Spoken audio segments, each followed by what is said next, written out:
أعوذ بالله من الشيطان الرجيم وسارعوا إلى مغفرة من ربكم وجنة عرضها السماوات والأرض أعدت للمتقين صدق الله. Masyarakat muslimin rahimakumullah, mari kita senantiasa bertakwa kepada Allah Subhanahu wa Ta'ala, menjalankan perintah-perintah Allah, menjalankan kewajiban-kewajiban syariat yang diwajibkan kepada kita, sekaligus meninggalkan hal-hal yang dilarang oleh Allah SWT. Mudah-mudahan kita semua termasuk orang-orang yang selalu bertakwa kepada Allah Subhanahu wa Ta'ala. Amin. Allahumma amin. Masyaallah muslimin rahimakumullah, Imam An-Nawawi 2 abad lebih yang lampau ada sebuah nasihat atau tausiah dari beliau. Ini Imam An-Nawawi Al-Indonesia Al-Bantani, ulama Indonesia yang bermukim di Saudi Arabia. Beliau pernah menjadi mufti Masjidil Haram, dikenal dengan sebutan ulama Hijaz, ulama yang Mekah dan Madinah 2 abad yang lampau. Beliau menyampaikan 4 hal yang merupakan ciri-ciri orang yang celaka atau orang yang mengkhawatirkan, orang yang membahayakan dirinya sendiri. Beliau nampaknya tidak menulis sendiri nasihat ini, tidak membahas sendiri. Beliau mengutip dari salah seorang pakar hadis, yakni Syekh Ibnu Hajar Al-Asqalani dalam kitab Al-Munabbih. Nah, dalam kitab tersebut tertulis qala Rasulullah, jadi itu bersumber dari Rasulullah. Hanya saja kita tidak menyebutkan ini hadis karena di dalam kitab Munabbih itu tidak menyebutkan status hadisnya dan siapa rawinya dan sanadnya, sehingga kita menganggap ini adalah nasihat dari Syekh Ibnu Hajar Al-Asqalani yang sumbernya adalah dari Rasulullah SAW. Beliau mengatakan alamatus saqawati, tanda-tanda orang yang akan celaka nanti di akhirat, juga mungkin bisa celaka di dunia. Arba'ah, ada 4. Yang pertama menurut beliau, nisyanul dzunubi al-madiyah, orang yang melupakan kesalahan yang pernah dilakukan, menganggap tidak ada, menganggap sepele, menganggap bukan. Kesalahan yang kita lakukan biasanya itu ada 2. 1, kesalahan kita kepada Allah, yang kedua kesalahan kepada sesama.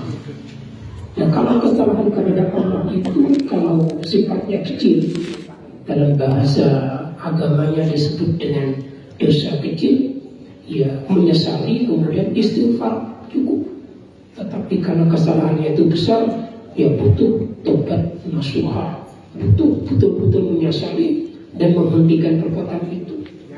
Cukup ibadah pada Gusti Allah, minta ampunan dengan sepenuh hati, berniat tidak akan mengulangi lagi. Itu namanya tobat nasuha. Tetapi kalau yang kedua ini, yang sifatnya kesalahan kepada manusia, ini agak sulit. Karena ini adalah sebetulnya dosanya 2. 1, dosa kepada Allah. Yang kedua, dosa kepada manusia. Kalau dosa kepada Allah bisa dengan tobat dan istighfar. Tetapi kalau dosa kepada orang lain ini yang sulit.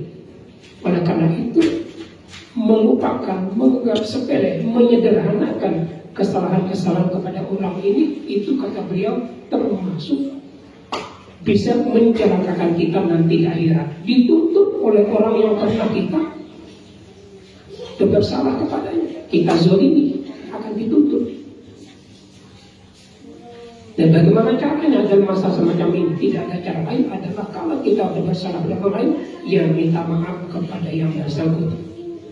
Timbul persoalan kalau kesalahan kita itu sifatnya menggunjing atau ghibah, merasa posisi orang yang kita rasani itu jauh. Misalnya di Jakarta, para pemimpin kita, para tokoh-tokoh kita, walaupun mereka benar berbuat salah, kita sering menggunjingkan yang bersangkutan. Ini berbahaya, kata beliau. Berbahayanya kita akhirat akan menyebabkan kita bermasalah dan urusan di hisab.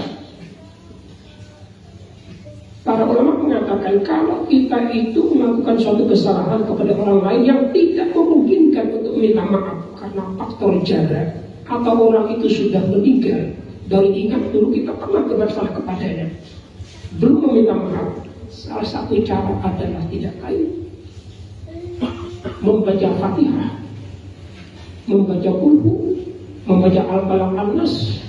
Kita hadiahkan pahalanya kepada orang yang bersangkutan. Mudah-mudahan nanti di akhirat akan dimaafkan. Itu di dalam kitab-kitab kalau kita perhatikan, tidak ada cara lain kecuali dengan cara itu, membaca Al-Fatihah, membaca Qul, membaca Al-Falaq An-Nas. Kita hadiahkan pahalanya kepada orang yang bersangkutan. Apakah bisa semacam ini? Beberapa ulama termasuk Imam Maliki, Imam Hambali mengatakan itu bisa. Atau ada cara lain, yakni dengan memberikan sedekah, kita niatkan pahala sedekahnya kita hadiahkan kepada orang itu. Apa mungkin? Ya mungkin saja. Hanya itu sebagai ikhtiar lahiriah kita. Kemudian yang kedua, kata beliau, hal-hal yang bisa membuat kita celaka di dunia dan akhirat adalah zikrul hasanatil amaliyah. Selalu ingat ibadah kita yang pernah kita lakukan, perbuatan amal kita selalu kita ingat, sedekah terus. Bahkan kita ceritakan kepada orang lain. Ini akan menimbulkan sifat kita. Kita ibadah tahajud, sholat duha, puasa Senin Kemis, selalu kita ingat terus. Bahkan saking ingat kita ceritakan kepada orang lain. Yang demikian ini kata beliau adalah ini termasuk hal-hal yang berbahaya sebenarnya. Karena ada satu hal yang harus kita lakukan kalau sudah melakukan suatu amal baik, kitmanul ibadah, menyimpan rapi-rapi, rapat-rapat amal ibadah yang pernah kita lakukan, jangan diceritakan. Agar tidak kita ceritakan kepada orang lain, lupakan bahwa kita sudah melakukan perbuatan yang baik. Kalau kita selalu ingat terus, satu saat nanti kita ingin cerita, sharing kepada orang lain, tahajud saya kalau malam jam sekian, sholat duha saya 12 rakaat, saya sudah ke masjid sama itu 3 saksemen. Nah, ini cerita-cerita semacam ini berbahaya, menimbulkan sifat pamer atau riya. Itu salah satu contoh.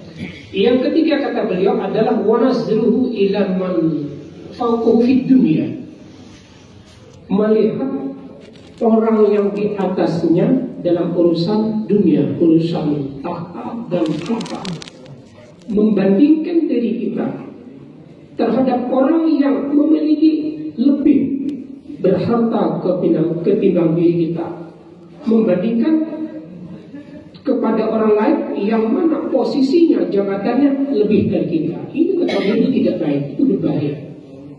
Karena lam yarda bil ismah, kita ada semacam tidak ridho, tidak rela menerima bagian kita yang mana posisi kita dalam masalah harta dan pangkat di bawah orang lain.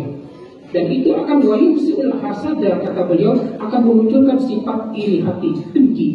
Padahal sifat dengki ini hal-hal yang tidak baik, sesuatu yang dilarang oleh Allah. Oleh karena itu, dalam urusan semacam ini kita harus menerima impandu apa yang telah dianugerahkan oleh Allah kepada kita. Sepanjang kita sudah berusaha semaksimal mungkin, dan itulah bagian kita. Tidak perlu kita oleh diri kanan memandang orang yang lebih dalam hal masalah duniawi dibandingkan dengan diri kita. Yang terakhir kata beliau adalah yang membuat kita celaka atau membahayakan diri sendiri. Wanazruhu ila man dunahu fiddin, kita selalu melihat kepada orang yang di bawah kita dalam urusan agama, dalam urusan amal soleh wal ilmi syariah, dalam urusan ibadah.